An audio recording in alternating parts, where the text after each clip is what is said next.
하나님께서 모세에게 이 제사법에 대한 말씀을 쭉 하셨습니다.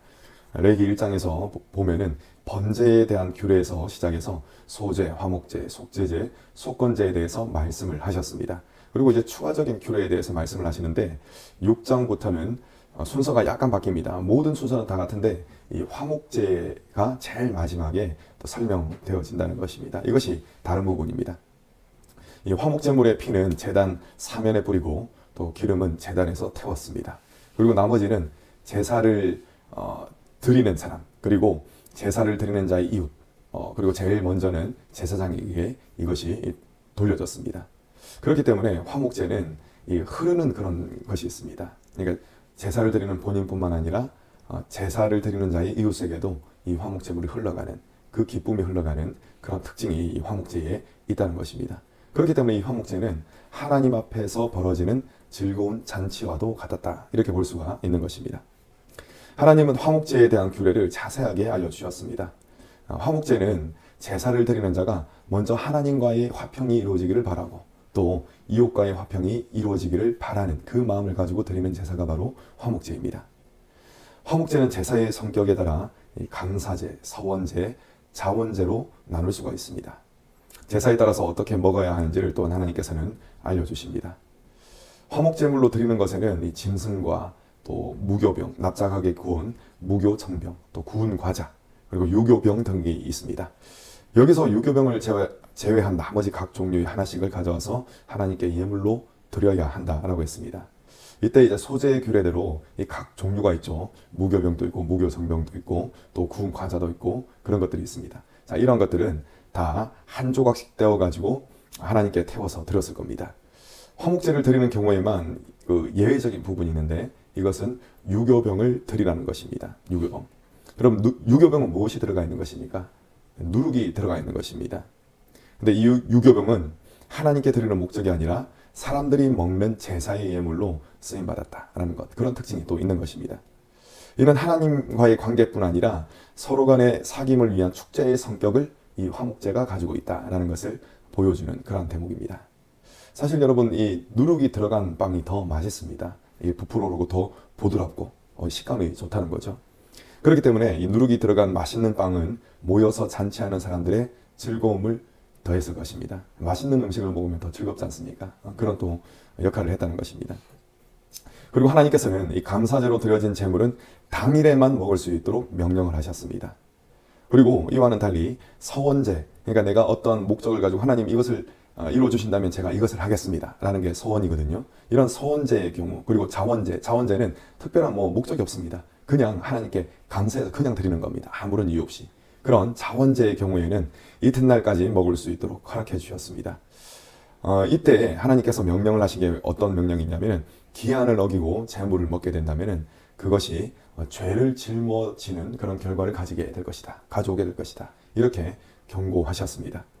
이렇게 명령하신 정확한 이유에 대해서는 알 길은 없습니다. 어떠한 학자는 이 고기가 하루 이틀 두면 상하기 때문에 그렇다, 이런 의견을 내는 사람들도 있거든요. 그런데 이것은 좀 합당하지 않습니다. 왜냐하면 이 감사제 그리고 서원제, 자원제의 경우가 이 기한이 다르기 때문에 그렇습니다. 만약에 이 상하기 때문에 그렇다면 딱 기한을 정한 것이 같아야죠. 그런데 그것이 다르기 때문에 정확한 이유는 알 수가 없다는 것입니다. 그런데 비록 우리의 이해력으로는 하나님의 뜻을 알 수가 없다 하더라도 하나님의 이 명령에 따라 순종해야 된다. 이 순종이 정말 중요한 것이다 라는 것을 이것을 통해서 알 수가 있는 것입니다. 그리고 우리가 하나님의 뜻을 알 수 없다 하더라도 하나님의 말씀에 순종한다면 우리가 복된 삶을 살 수 있다라는 것, 그것을 이 본문을 통해서 알 수가 있는 것입니다. 하나님은 화목제물의 고기가 부정한 물건에 접촉되었으면 먹지 말고 불사르라 라고 명령을 하셨습니다. 대표적인 것이 어떤 경우이겠습니까? 사체, 아니면 사람의 시체를 이렇게 만진 사람, 이런 사람의 경우에는 화목제물의 고기를 먹지 못했다는 것입니다.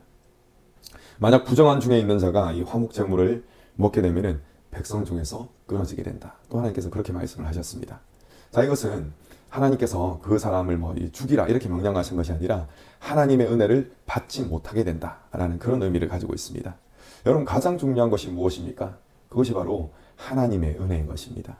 그렇기 때문에 하나님의 은혜를 받지 못한다는 것은 달리 말해서 가장 큰 저주를 받게 되는 것이다. 또 이렇게 말할 수가 있는 것입니다.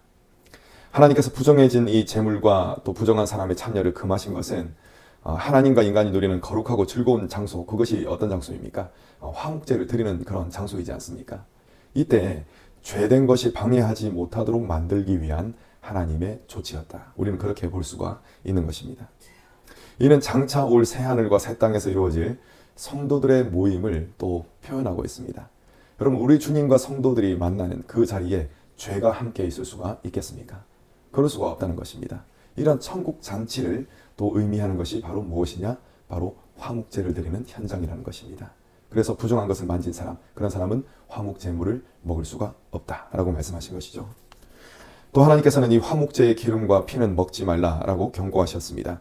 이 명령을 어긴 자들 역시 자기 백성 중에서 끊어지는, 즉 은혜에 참여하지 못하는 그러한 자가 되는 것입니다. 기름은 여호와 하나님의 몫이었습니다. 요즘이야 우리가 비싸긴 비싸도 원한다면 그러면 고기를 얼마든지 먹을 수가 있습니다. 이 당시는 너무나 어려웠기 때문에 고기 먹는 것이 흔하지 않은 일이었죠. 그래서 좋은 것을 표현한다 할 때도 어떤 말을 했냐면은, 우리나라도 과거에 그런 표현을 썼던 걸로 제가 기억합니다. 그러니까 좋은 것 하면은 기름진 것, 이런 것. 예전에는 제가 어릴 때만 하더라도 이 살찌는 한약, 갑자기 생각이 안 나네요. 그게 어떤 생각이 안 나는데, 그 살찌는 약이 있었습니다. 왜냐하면 살찌면은 좀 있어 보이니까, 부잣집 자녀 같고 그러니까 그런 약이 있었습니다. 근데 요즘은 그렇지 않지 않습니까? 아무튼 제가 말씀드리고 싶은 것은 무엇이냐? 이 기름은 정말 귀한 것, 좋은 것, 그런 뜻을 가지고 있습니다. 이 기름, 귀한 것은 바로 하나님의 것입니다 라는 것, 그런 의미가 이 기름을 드림에 있다는 것입니다. 자, 그리고 피는 생명을 상징하는 것입니다. 그래서 사람이 취해서는 안 된다는 것이죠. 이 생명은 오롯이 하나님의 주권에 속한 것이기 때문에 피를 먹지 말라고 명하신 것입니다. 이는 또 생명을 귀히 여기라라는 명령과도 같습니다. 하나님께서는 형제를 미워하는 것, 그것이 곧 그 사람의 인격을 살인하는 것과 다름없다, 이렇게 말씀을 하셨습니다. 단도직입적으로 말씀드리자면 그냥 아예 미워하는 것이 살인하는 것이다, 이렇게 말씀을 하셨습니다. 자, 요한일서 3장 15절입니다.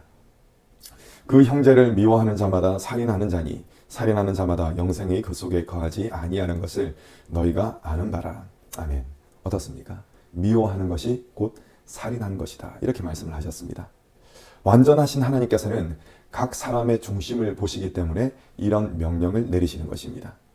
이처럼 하나님께서는 불꽃 같은 눈으로 만물과 또 사람의 중심을 살피시기 때문에 하나님의 눈을 피할 수 있는 존재가 아무도 없는 것입니다. 결국 하나님으로부터 정죄당해서 멸망으로 떨어질 수밖에 없는 그러한 존재가 바로 모든 사람이라는 것이죠. 하지만 은혜로우신 하나님께서는 우리에게 예수 그리스도를 보내주셨습니다. 또 예수 그리스도께서는 무엇을 하십니까? 바로 하나님 앞에서 우리를 변호하시고 또 중재하시는 분이신 것입니다. 예수 그리스도께서는 주님의 공로로 우리의 모든 연약함과 허물을 가려주십니다. 그래서 우리가 부족함에도 불구하고 허물이 있음에도 불구하고 하나님께 나아가 은혜를 받을 수 있도록 만들어 주시는 것입니다. 여러분, 우리가 하나님의 이 말씀에 순종할 수 있는 것이 아닙니다. 그것이 아니라 우리가 예수 그리스도의 보혈의 공로를 통해서 하나님의 은혜를 받을 수 있으며 또 이 은혜를 받을 때 우리에게 놀라운 그런 믿음이 생기는 것이죠. 또 이 믿음으로 하나님의 말씀에 순종할 수가 있는 것입니다. 그렇게 되면 우리는 어떤 모습으로 변화되는 것입니까? 예수 그리스도의 모습으로 변화되는 것입니다. 이것이 순차적으로 진행이 되는 것이죠. 우리가 예수 그리스도의 모습으로 변화되면 하나님의 말씀을 지킬 수가 있겠습니까? 없겠습니까? 있는 것이죠. 그러니까 나의 삶 가운데 하나님의 능력이 나타나게 된다는 것입니다. 이 순종의 능력. 자, 이런 순종의 능력이 저와 여러분들의 삶에 나타나기를 간절히 축원합니다. 말씀을 맺겠습니다. 하나님께서는 예나 지금이나 계속해서 은혜를 베풀어 주십니다. 화목제를 통해 하나님과의 관계가 회복되도록 하셔서 즐거움을 누리게 하시고 또 이 화목제를 통해서 가난한 이웃에게 이 즐거움이 흘러가도록 만들어 주신 것입니다. 이 모든 것은 오직 하나님의 말씀에 순종할 때, 하나님을 믿으며 또 하나님께서 하신 일을 믿어서 순종할 때 가능해진다는 것입니다. 순종을 가능케 하는 은혜를 구하시고 그 은혜를 받으시고 또 하나님 앞에서 하나님 주시는 즐거움을 누리시며 그 은혜를 또 다른 이들에게 전파하시는 저와 여러분들 되시기를 간절히 축원합니다.